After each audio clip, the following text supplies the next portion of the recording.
Welcome everyone. सो अभी 3 बजने वाले हैं एंड मैंने ऑलरेडी अपनी रेंज बना के रखी है और देखा जाए तो मार्केट अपनी रेजिस्टेंस से नीचे रेजिस्टेंस लेके आ चुका है और सपोर्ट्स के आसपास घूम रहा है ये।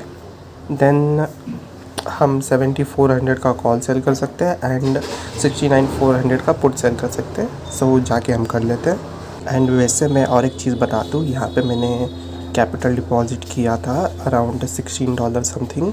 मैं दिखाता हूँ, 1 मिनट। ये देखना, ये जो ग्रीन कलर का डॉट है इसका मतलब मैंने डिपॉजिट किया था यहाँ पे 16.06 USDT यहाँ पे डिपॉजिट करे थे। वो कुछ पर्सनल रीजंस थे जिसकी वजह से मुझे डिपॉजिट करना पड़ा। लाइक लंबी चौड़ी कहानी है, मैं बताता हूँ ट्रेड ख़त्म होने के बाद। सो फ़िलहाल तो हम जाते हैं अपने इसमें एक्सपायरी के लिए, बस थोड़ा सा ही टाइम है। तो 7400 का ये वाला हमें ये चाहिए। ओह नो, ये तो 31 चल रहा है।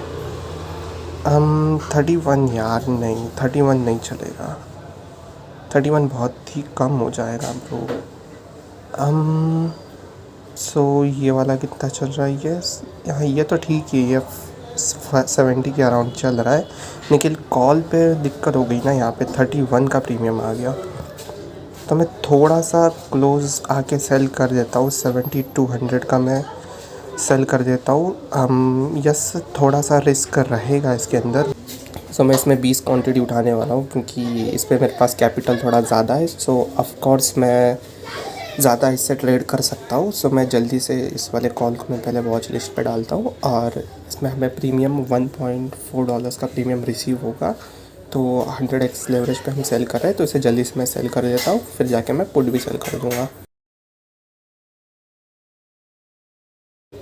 ओके, सो ट्रेड में तो आ चुके हैं। हमने अभी पहले हम 10 क्वांटिटीज़ लेते थे, लेकिन इस बार हमारे पास कैपिटल ज़्यादा था तो हमने अभी थोड़ा अपने 10 लॉट्स बढ़ा दिए। अब 20 लॉट से हम ट्रेड कर रहे हैं एंड रिस्क मैनेजमेंट मेरा वही रहेगा। इसमें पहले हमारा $1 का रिस्क मैनेजमेंट होता था, अब बस उससे थोड़ा सा ज़्यादा होगा। अब $2 का रिस्क मैनेजमेंट होगा हमारा, मतलब $2 का मैं रिस्क करूँगा और अर्न किया तो भी $2 ही अर्न करूँगा। अब बस मुझे ये इसको होल्ड करके रखना है।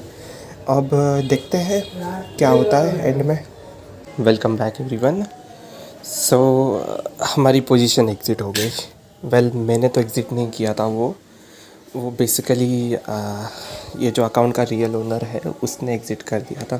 सो बेसिकली यहाँ पे क्या चल रहा है कि ये अकाउंट मेरे भाई का है और उस पर मैं सीक्रेटली अभी ट्रेड कर रहा हूँ एंड उसको नहीं पता कि इस पर मैं ट्रेड कर रहा हूँ या फिर कोई और ट्रेड कर रहा है। उसको तो यही लग रहा है कि इस वाले अकाउंट पे बहुत ज़्यादा ये डीएक्टिवेट था, तो अब इस पे डेल्टा एक्सचेंज का एआई खुद से ट्रेड कर रहा है ब्रोकरेज जनरेट करने के लिए।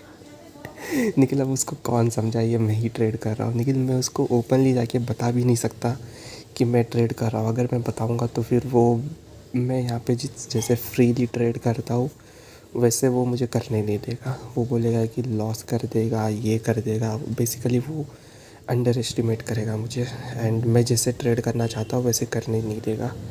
सो उससे ही बचने के लिए मैं यहाँ पे आके ट्रेड कर रहा था सीक्रेटली एंड जो $50 से मैं $18 लेके आ गया, वो भी मैंने उसको बताया नहीं। उसको वही लग रहा है कि एआई ट्रेड करते करते उसने उतना लॉस कर दिया कि कैसे बताऊँ कि मैं ही ट्रेड कर रहा था। तो आज की हमारी जो ये वाली ट्रेड थी उस पर जब मैं तुम लोगों को दिखाता हूँ, 1 मिनट। ओके, सो हमने अराउंड 3 बजे इस वाले कैंडल, ये वाली जो कैंडल है ग्रीन वाली, यहाँ पे हमने ट्रेड लिया था। उसके बाद हम इसे होल्ड कर रहे थे एंड जब यहाँ पे ये वाला ब्रेकआउट आया, मेरा जो ये वाला रेंज टूट रहा था 450 के अराउंड, तो तब जैसे ही यहाँ पे मार्केट आ गया इस वाले 30,000 के पॉइंट तक आ गया, तब उसने क्या किया, ये जो पुट था, पुट पे मुझे 0.13 का प्रॉफिट मिल रहा था, तो उसने वो ले लिया, पूरा का पूरा ले लिया और इस कॉल को उसने छोड़ दिया क्योंकि इस पर लॉस हो रहा था। एंड उसने अराउंड समवेयर जब ये वाली जो कैंडल बनी 5 बजे के अराउंड, ये थोड़ा सा नीचे आया, तब उसने बुक कर लिया। निखिल, मैं वहाँ पे बुक नहीं करता, मैं वहाँ पे उल्टा वेट कर रहा होता। और अगर मैं वेट कर रहा होता तो अभी देखना प्राइस मेरे स्ट्राइक प्राइस के नीचे चल रहा है, तो अल्टीमेटली मुझे यहाँ पे प्रॉफिट ही हो रहा होता। सो या अगर देखें तो ये वाला जो ट्रेड था वो हमने 3 PM को लिया एंड ये जो पुट वाला था, ये पुट वाला हमारा, ये मैंने तो नहीं किया था, ये उसने किया तो $8 पे ये एग्जीक्यूट हुआ और 0.16 का कैश फ्लो हमारा चला गया। हमें टोटल 1.4 मिलते, निकल 1.3 मिला बस, और ये एग्जीक्यूट हुआ था 440 पे, राइट। एंड ये वाला जैसे मैंने बताया तुम लोगों को, कॉल हमारा 5 बजे का अराउंड एग्जिट हो गया था, इसमें 0.32 का लॉस।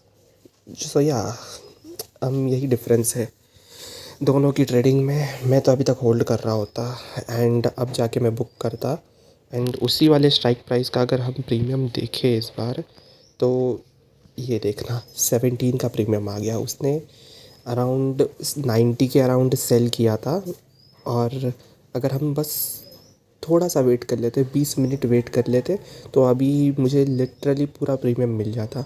अभी ऑलमोस्ट हम 36 के कैपिटल पे होते, लेकिन अनफॉर्चुनेटली उसने बिना मेरी परमिशन के एग्ज़िट कर दिया, तो इसलिए हमें $1 का लॉस हो गया। यहाँ पे जैसे देख सकते हो फ्राइडे 29 मार्च, यहाँ पे बस $1 का प्रॉफिट हुआ। यहाँ पे एक्चुअली $2 का होता हमें, लेकिन क्या ही कर सकते हैं अब। एंड ब्रोकरेज भी अगर मैं कैलकुलेट कर लूँ उसका, सो एक मिनट, ब्रोकरेज मुझे देखने दो कितना लगा। ट्रेडिंग फ़ीस इसका 111, ओके, तो ट्रेडिंग फ़ीस हमारा ऑलमोस्ट 0.4 का लगा है, और हमारे प्रॉफिट भी $1 का हुआ है। तो देखा जाए तो इस वाले ट्रेड में बेसिकली हमें 0.5 का प्रॉफिट हुआ है। सो या अगर ये वाला ट्रेड जल्दी एग्जिट नहीं होता तो अभी $2 के प्रॉफिट में होते, लेकिन अब क्या ही कर सकते हैं, कुछ इम्पेशेंट ट्रेडर्स होते हैं। चलो मैं कोई जुगाड़ करता हूँ इस वाले अकाउंट का, अगर ज़रूरत पड़ी तो मैं नया वाला खोल लूँगा और ये वाले फंड्स में वहाँ पे ट्रांसफ़र कर लूँगा। एंड जब मैं कैपिटल को ग्रो कर लूँगा तो मैं ये वाले जो फंड्स हैं मैं वापस इसके अंदर डिपॉज़िट कर दूँगा। तो या अभी तो प्लान यही है। सो मिलते हैं नेक्स्ट वीडियो में। Good bye.